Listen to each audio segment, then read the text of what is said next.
Okay, well, now that it is winter in Indiana, I've been noticing something, which is that when I close my door here, it doesn't quite make a good seal with the bottom of the floor there. I'm not sure if you can, yeah, you can probably see that right there. Well, that little gap, yeah, when it's 15 degrees out, lets a whole lot of cold air in. You see, with the door. So let's do something about that. So as you can see here, there is in fact a channel for some rubber that I'm sure is long decayed away, which I did send away to one of the old truck places to get what is supposedly the proper fit. Not very expensive, this stuff. I'll tell you this, weather stripping for old Ford trucks, way cheaper than for 1959 Cadillacs. Go ahead and price some of that if you want to just spit your drink out. But so I'm trying to figure out how this goes in here. So this obviously is the channel that goes actually in here. I've been sitting here trying to figure out, is it supposed to flap down or up? I would think down, because if you had it up, then moisture could sit in there and not be good. I was also trying to figure out, boy, of course this stuff does not come with any kind of instructions. And I'm an idiot who doesn't know how to do mechanical things, so I just have to figure this stuff out myself. So I've been sitting there I was thinking maybe you could slide it in, but that's not going to work. I think I'm just going to have to put one lip down and then use some kind of a device to push the top in. That's what I did, I recall, back in the day with my Mustang when I did all the interior on that. I guess you would normally put weather strip glue here, but I sent away for some and it still hasn't arrived. But honestly, this channel is so tight that I think once I've got it in there, it ain't going anywhere. So I'm gonna try and do this without bothering, and we'll see how that works.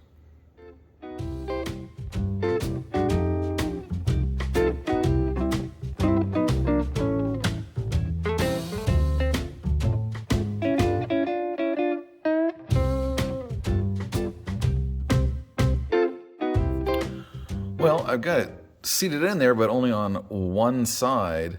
It seems clear to me that this top edge is supposed to go underneath and into that other channel. I suppose you could just leave it like that if it was in fact glued in, but that doesn't seem like a good idea. So I'm gonna play with this with a couple of tools. Things I've used in the past is just a regular old paint stick, just something with a hard edge to shove it down. Also, paint can key.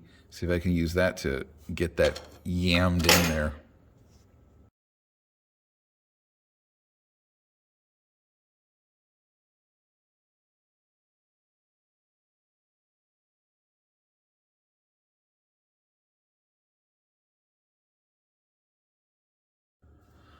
Well, that didn't work out so well. I just tried just about everything. That backing that goes in the groove there is very stiff. It's not pliant like this stuff up here.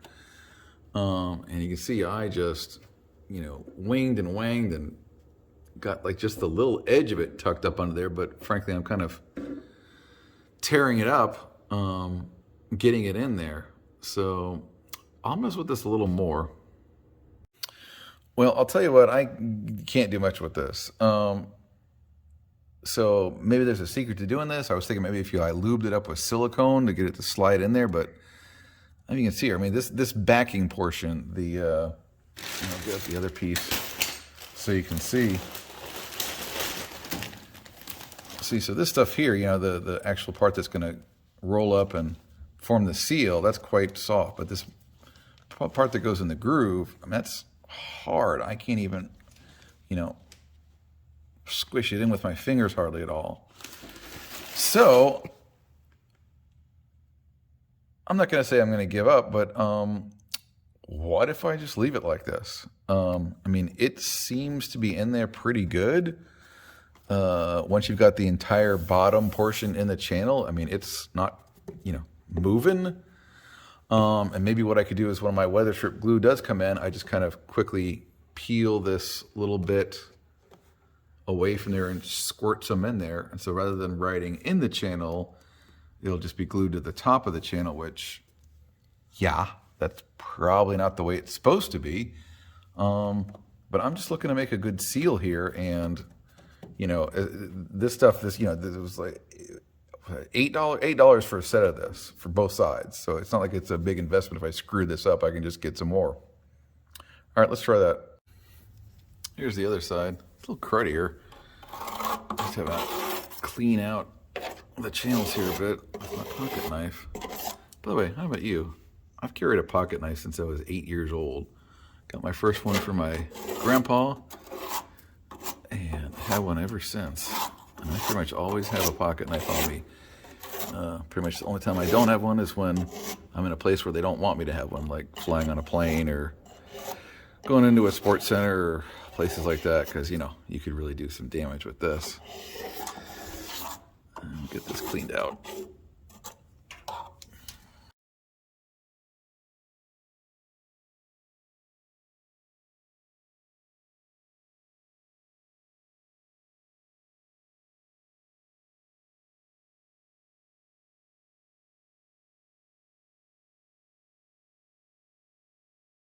All right, well, that's that one.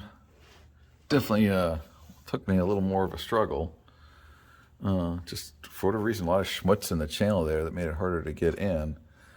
So I'm not even going to try and press this one down just because I had so little luck with it the last time. So I think what I'm going to do is just when my weather strip glue, it's coming from Amazon. It's supposed to be here. I like Amazon, but man, it's like they tell you it'll be here tomorrow, and it's almost never here tomorrow. So I was supposed to get this on Thursday. Today is Saturday. I still haven't gotten it.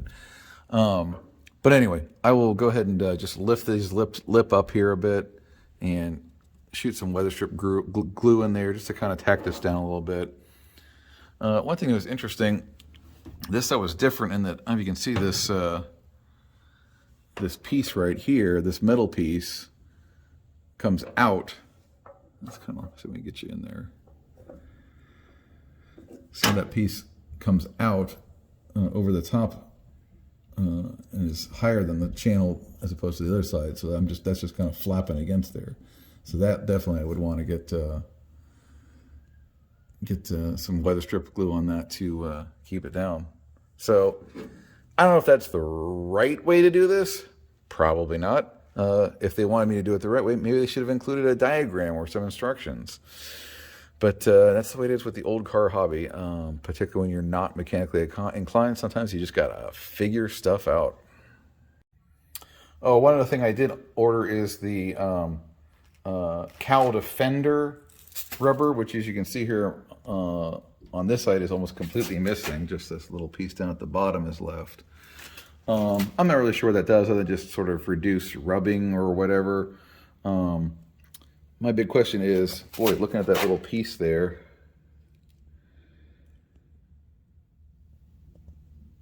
it looks like you definitely have to take the fender off to install that, which not even going to try that. See if I can find a guy or two maybe who can do that for me. And again, I realize real mechanics probably are like scoffing at, taking the fender off these is easy. Well, not for me.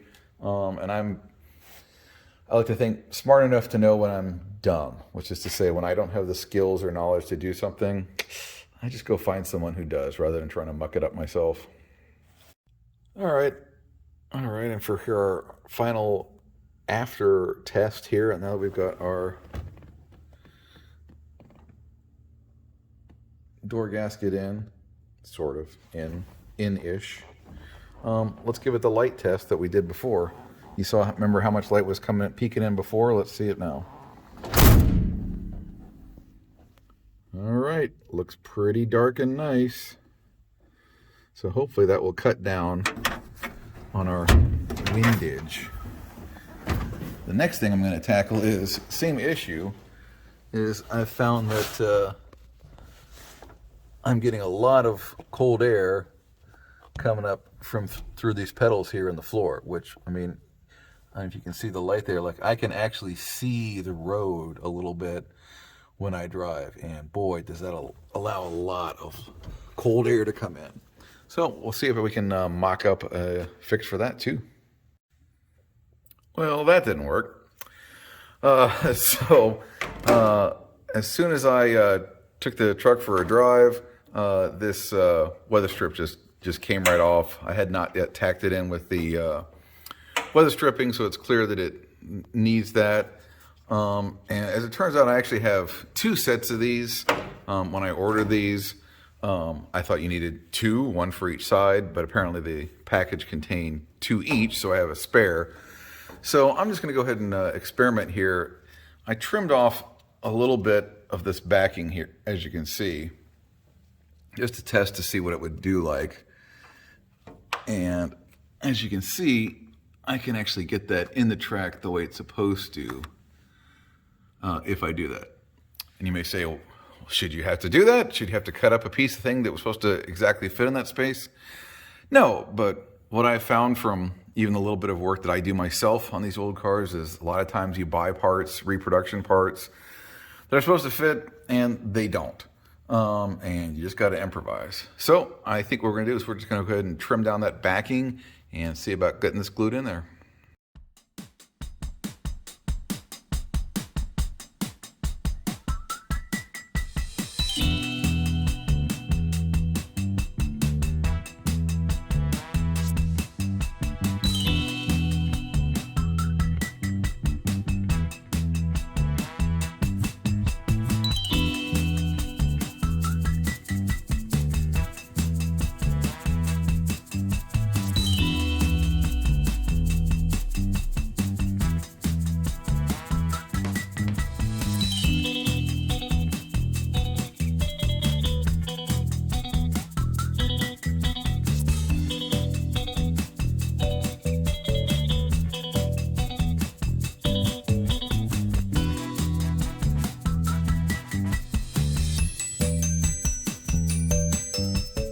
Well, that was ugly. Boy, just had a hell of a time getting that in there. You probably saw me. Actually had to go back over it 3 times in some places. This section here, I can see is not in right. So I'm going to play with it some more, but we might be in a good enough kind of situation because I cannot seem to get that fit over the bottom lip. Well, this did not go well.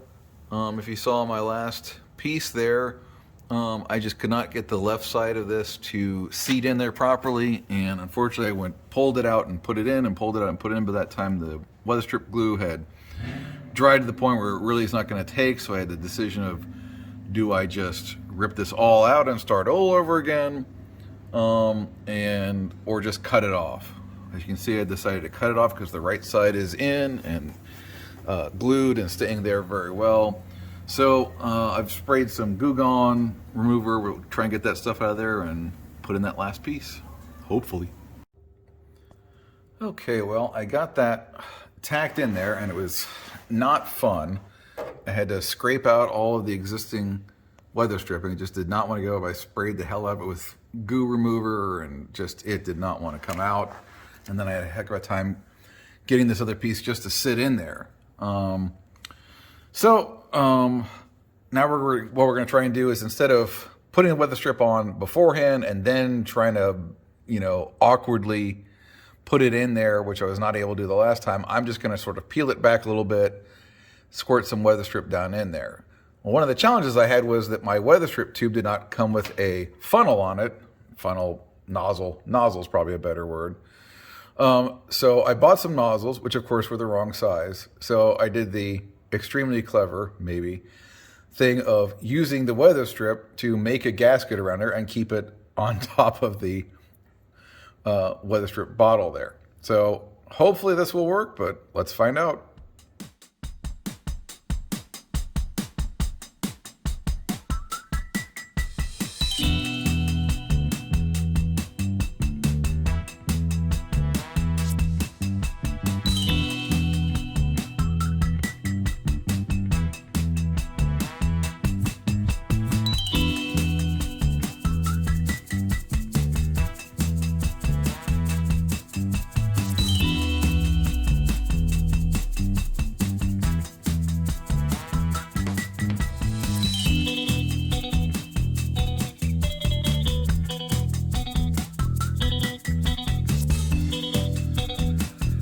All right, well, that is probably the ugliest damn weather strip install in automotive history. Boy, this thing just fought me every step of the way. Probably saw it kept popping out there as I was trying to like shove in the top of this lip just using a screwdriver. I think I've got it pretty well in there now. This one end over here still a little, might need to squirt some more strip down in there. And yeah, you can see I've got over stuff on the outside and I don't care. Boy, that was just an absolute beast of a job and shouldn't have been. You know, all just because the weather strip backing was too wide. You know, it's always frustrating when you buy parts for these old cars and you trust that the people have actually, like, you know, gone back to the original specs or at least measured an actual existing vehicle and said like, hey, this is what how wide this needs to be, and then they're damn, you know, ½ inch, 3/8 of an inch off. But it's in there, and hopefully we will control our breezes.